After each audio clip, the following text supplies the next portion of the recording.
अरे ओ महारानी, ये हार मेरी अलमारी से गायब होकर तेरी साड़ी के पल्लू में कैसे आया? आज तो तेरी असलियत सबके सामने लाकर रहूंगी, चाहे माँ जी मुझे घर से ही क्यों ना निकाल दे। आंगन में खड़ी मालती जोर जोर से चिल्ला रही थी। उसके हाथ में एक बेशकीमती सोने का हार था और उसकी उंगली अपनी भाभी सुमित्रा की तरफ उठी हुई थी। सुमित्रा जो अभी अभी रसोई से हाथ पोंछती हुई बाहर आई थी, सन्न रह गई। उसका चेहरा मारे डर के पीला पड़ गया था। घर के बीचों बीच तमाशा बन चुका था। पड़ोस की दो चार औरतें जो आवाज सुनकर दीवार से कान लगाए खड़ी थी, अब मुख्य दरवाजे पर आ जुटी थी। तभी अंदर के कमरे से लाठी ठक ठक करती हुई घर की बुजुर्ग और सख्त मिजाज सास देवकी देवी बाहर आई। देवकी देवी का रुतबा ऐसा था कि उनकी एक आवाज पर घर के पुरुष भी सहम जाते थे। क्या हो रहा है ये?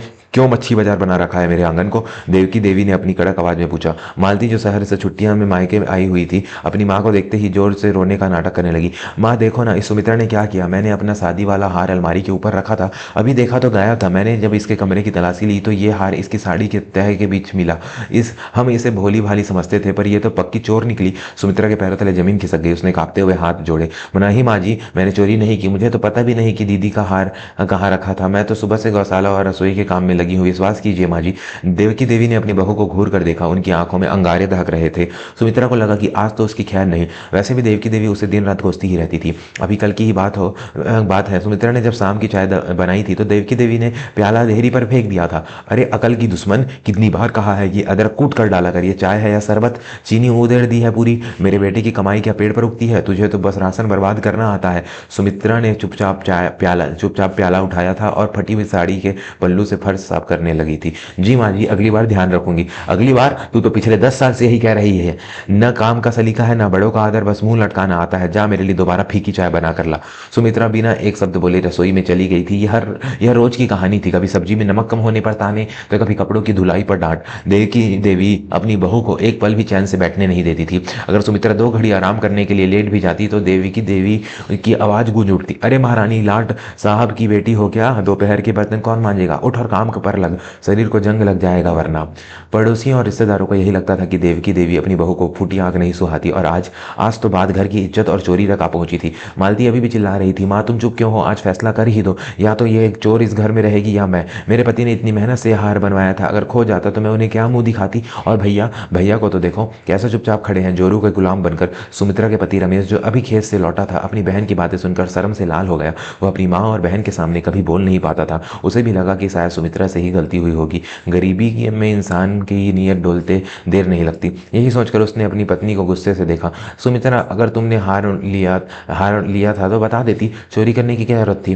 तुमने मेरी नाक कटवा दी सबके सामने, रमेश ने दांत पीसते हुए कहा। सुमित्रा की आंखों से झरझर आंसू बहने लगे। जिस पति के लिए उसने अपनी जवानी के 10 साल इस घर की सेवा में लगा दिए, आज वह भी उस पर शक कर रहा था। मैंने नहीं लिया, भगवान की कसम, मैंने हाथ भी नहीं लगाया। सुमित्रा बिलक पड़ी। देवकी देवी धीरे धीरे चलकर सुमित्रा के पास आई। सबने सोचा कि अब देवकी देवी का भारी हाथ सुमित्रा के गाल पर पड़ेगा। मालती के चेहरे पर एक कुटिल मुस्कान थी। उसे अपनी जीत पर पक्की लग रही थी। वह जानती थी कि उसकी माँ को घर के उसूलों और ईमानदारी से कितना प्यार है। देवकी देवी ने सुमित्रा के आंसुओं को देखा, फिर अपनी बेटी मालती को, और अंत में उसने अपने बेटे रमेश को। दोस्तों, कहानी आगे क्या हुआ यह जानने से पहले अगर आप भी अपने परिवार और माता पिता से सच्चा प्यार करते हैं तो चैनल को अभी सब्सक्राइब कर लें और बेल आइकन दबाना ना भूलें। देवकी देवी ने अपनी लाठी को और जोर से जमीन पर पटका। चुप, बिल्कुल चुप। उनकी आवाज में बिजली जैसी कड़क थी। रमेश, अपनी जुबान को लगाम दे, और मालती तू अपना ये मगरमच्छ के आंसू वाला नाटक बंद कर। सब हैरान रह गए। मालती की रुलाई एक पल में रुक गई। माँ, तुम मुझे डांट रही हो? चोरी इसने की और डांट मुझे रही हो? देवकी देवी ने मालती की आंखों में आंखें डालकर देखा। चोरी इसने की है या तूने करवाई है, ये मुझे अच्छे से पता है। पूरा आंगन सन्ने रह गया, हवा भी जैसे रुक सी गई। क्या मतलब माँ? मालती हकलाने लगी। देवकी देवी ने सुमित्रा का हाथ पकड़ा और उसे अपने पीछे खड़ा कर लिया, जैसे एक शेरनी अपने शावक को बचाती है। सुन मालती, तू जब सुबह आई थी तब मैं अपनी कोठरी में जागी हुई थी। मैंने खिड़की से देखा था तूने अपने पर्स से यह हार निकाला और सुमित्रा के कमरे की तरफ गई। तब सुमित्रा कुएं पर पानी भरने गई थी। तूने सोचा कि तेरी बूढ़ी माँ तो अभी सो रही है, उसे क्या पता चलेगा। मालती का चेहरा फक पड़ गया। उसके पसीने छूटने लगे। माँ, तुम ये क्या कह रही हो? मैं ऐसा क्यों करूंगी? क्यों करेगी? बताऊं क्यों करेगी? देवकी देवी का स्वर अब और भी तीखा हो गया था। क्योंकि तुझे जलन है कि मैं दिन रात सुमित्रा को डांटती हूँ, फिर भी घर की तिजोरी की चाबी मैंने तुझे नहीं सुमित्रा को दे रखी है। तुझे जलन है कि तेरा पति लाखों कमाता है, लेकिन मेरे घर का मान सम्मान इस गरीब घर की बेटी ने बढ़ा रखा है। तुझे लगा कि अगर तू इस पर चोरी का इल्जाम लगा देगी तो मैं इसे घर से निकाल दूंगी और सारी जायदाद तेरे नाम कर दूंगी। सुमित्रा अपनी सास के पीछे खड़ी सिसक रही थी, लेकिन अब यह आंसू दुख के नहीं बल्कि एक अजीब से सुकून के थे। रमेश अपनी माँ का ये रूप देखकर दंग खा। माँ, लेकिन आप तो हमेशा इसे डांटती रहती हो, मुझे लगा आप इससे नफरत करती हो, रमेश ने दबी आवाज में कहा। देवकी देवी ने रमेश की ओर देखा, उनकी आंखों में अब गुस्सा नहीं बल्कि गहरी समझ थी। हाँ, मैं डांटती हूँ, बहुत डांटती हूँ, क्योंकि ये दुनिया बहुत जालिम है बेटा। सुमित्रा बहुत सीधी है, गौ है। अगर मैं इसे कड़क नहीं बनाऊंगी तो कल ये को मेरे मरने के बाद ये समाज, ये रिश्तेदार और तेरी ये चालाक बहन इसे नोच कर खा जाएंगे। मैं इसे लोहे की तरह तपा रही हूँ ताकि ये फौलाद बन सके। देवकी देवी ने फिर मालती की ओर रुख किया। शर्म आनी चाहिए तुझे मालती, जिस भाभी ने तुझे अपनी सगी बहन से बढ़कर माना। जब तू पिछली बार बीमार थी, इसे सुमित्रा ने तेरी गंदगी तक साफ की थी, तब तुझे इसकी गरीबी नहीं दिखी। आज तेरे पास शहर की दौलत आ गई है तो तू रिश्तों की अहमियत भूल गई। मालती का सर शर्म से झुक गया। पड़ोसी जो तमाशा देखने आए थे अब कानाफूसी कर रहे थे कि बेटी ने माँ की नाक कटवा दी, उठा अपना सामान और निकल जा मेरे घर से। देवकी देवी ने फैसला सुना दिया। मुझे ऐसी बेटी की जरूरत नहीं जो घर तोड़ने आए। ये घर मेरी बहू सुमित्रा के खून पसीने से चलता है, तेरे शहर के पैसों से नहीं। मालती रोते हुए अपने माँ के पैरों में गिर पड़ी। माँ, मुझे माफ कर दो, मुझसे गलती हो गई, मैं लालच में आ गई थी, मुझे मत निकालो।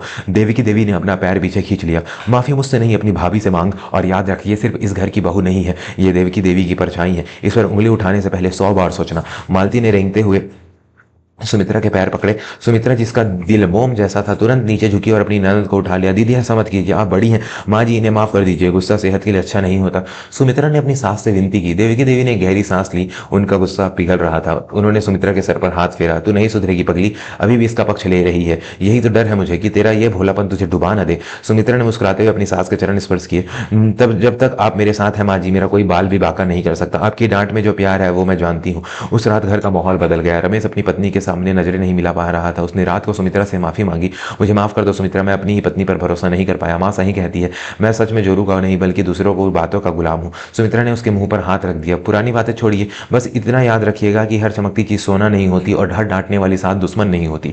उधर मालती को अपनी गलती का गहरा एहसास हो चुका था। उसने कसम खाई कि अब वह कभी अपनी भाभी का अपमान नहीं करेगी। अगली सुबह सुमित्रा फिर से आंगन में झाड़ू लगा रही थी। देवकी देवी अपनी चाय की चुस्की ले रही थी। अरे ओ महारानी, यहाँ कोने में धूल पड़ी है, दिखती नहीं क्या? और आज खाने में कद्दू की सब्जी मत बनाना, मुझे पसंद नहीं, कुछ ढंग का बना लेना। सुमित्रा मुस्कुरा दी। उसे अब इन शब्दों की कड़वाहट नहीं बल्कि अपनी माँ जैसी अपनापन सुनाई दे रहा था। जी माँ जी, आज आपकी पसंद की खीर बनाऊंगी। हाँ हाँ, ज्यादा मक्खन मत लगा, काम कर। देवकी देवी ने मुंह फेर लिया, लेकिन उनके होठों पर एक बारीक सी मुस्कान थी जिसे उन्होंने अपने पल्लू में छुपा लिया था। दोस्तों, हमारे समाज में अक्सर सास को विलन की तरह देखा जाता है, लेकिन कई बार सास का कड़क रवैया एक ढाल जैसा होता है जो बहू को दुनिया की बुरी नजरों से बचाता है। जो सास अपनी बहू को बेटी मानती है वही उसे दुनिया से लड़ना भी सिखाती है। आपको यह कहानी कैसी लगी? क्या आपकी जिंदगी में भी कोई ऐसा है जो ऊपर से सख्त है लेकिन अंदर से आपको बहुत प्यार करता है? कमेंट करके जरूर बताएं। अगर कहानी ने आपके दिल को छुआ हो तो वीडियो को लाइक करें और अपने दोस्तों के साथ और परिवार के साथ शेयर जरूर करें। ऐसी दिल को छू लेने वाली कहानियों के लिए हमारे चैनल को अभी सब्सक्राइब करें। मिलते हैं अगले वीडियो में, तब तक के लिए अपना ख्याल रखें। धन्यवाद।